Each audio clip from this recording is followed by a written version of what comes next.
I also heard you say several years ago that we are all underachievers, just to varying degrees. Oh, I think that's true. No one is perfect, but some don't do nearly what they're capable of doing, and it's a question of making the effort to do the best of which you're capable. Now, your players, and you had so many talented players, they accepted their roles, and in fact, they had no choice. They had to accept their role, and you insisted on discipline. What role has discipline played in your coaching success?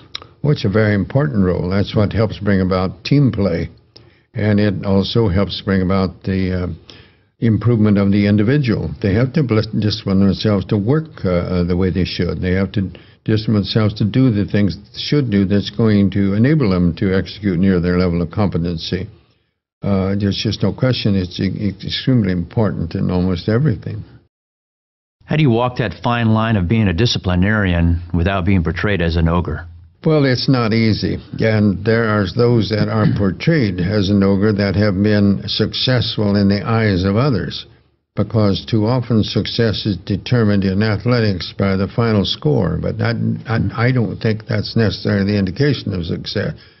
Well, I should put not a true indication of success, maybe I should put, but you take a coach like Lombardi in football, a great coach, no question, got great results about it, and but yet, like one of his players, a great player that he had, said, "Does Coach Lombardi treat you all the same?" And he said, "Oh yes, he does. He treats us all like dogs."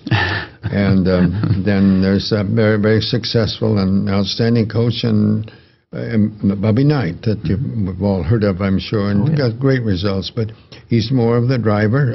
They're more of the dictator type, but you can get results in different ways. You have to be yourself.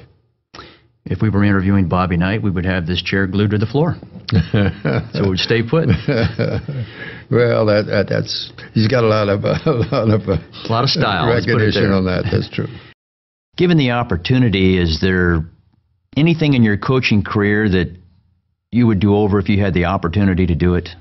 There are many things, because I learned as the years went by. If I go back to my early years, I wish that I had known what I learned, the things I learned in my later years, in my early years. Of course, that's of course impossible. Yes, but the mistakes I made, I were not of the heart, and I know that I made mistakes and. Some of the disciplines that I had to do in my early years, some of the rules that I had, that I didn't see a gray area. It was either this or that, and I think I made some mistakes in that. I learned from it and didn't make them again. But there are things of that sort that, had I known better, I wouldn't have done it, but I didn't. Your commitment to truth, again, they're very honest about who you are and what you've done, and not try to whitewash it. Those are great lessons to learn. Well, it's like anything else, many things. A gambler, an alcoholic, they're diseases. But they can't be overcome unless you admit it and see it and be truthful about it. If you could say one thing to America's leaders today, and they're in so many different fields, corporations, but let's say the people leading our nation, but leaders in general, what would you say to them? Be open-minded. Be open-minded. That's right. That takes a person committed to the truth, though, to be open-minded. I would think so. Absolutely. Sometimes we don't listen enough, and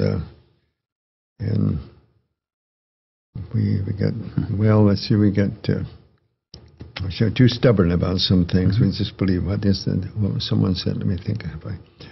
Of stubbornness we deprecate, firmness we condone.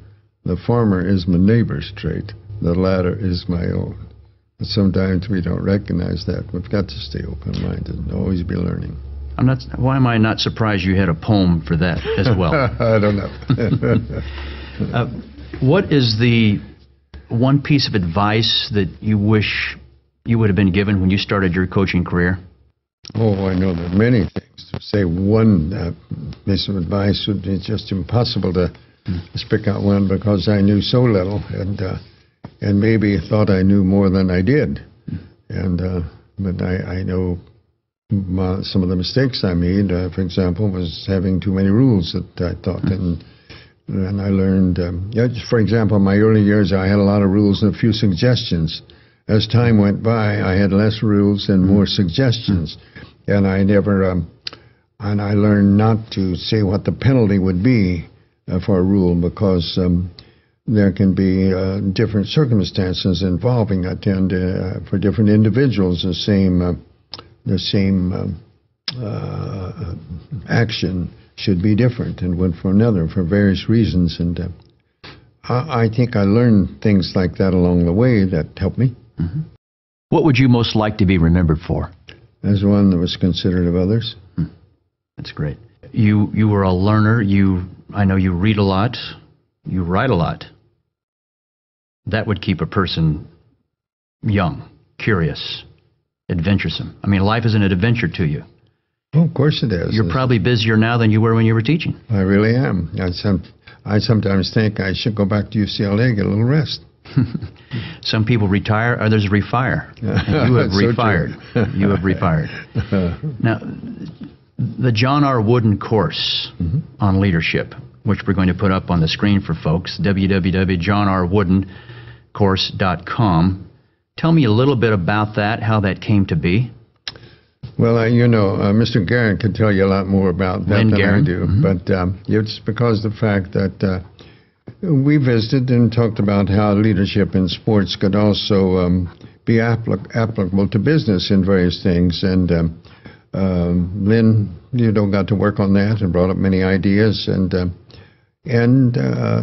I myself have learned from that. I believe it can be, which I didn't understand quite so much earlier.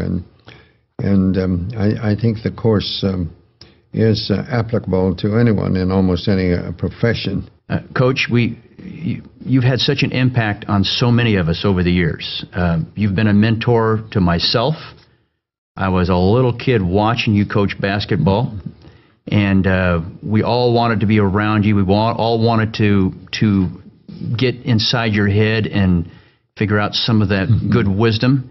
I appreciate so much you being on this show, the impact you've had on countless, hundreds of thousands of people, and that's no exaggeration. It's been absolutely tremendous. And tomorrow you're 94 years of age. Correct. That is incredible. When I grow up, I want to be like you. And we would love to have you back on your 100th birthday. That is, if I'm still around. We'd love to have you back. Thanks for being on our show today. It's been a pleasure to have you here. And thank you for joining us on Leadership Track. We'll see you next time.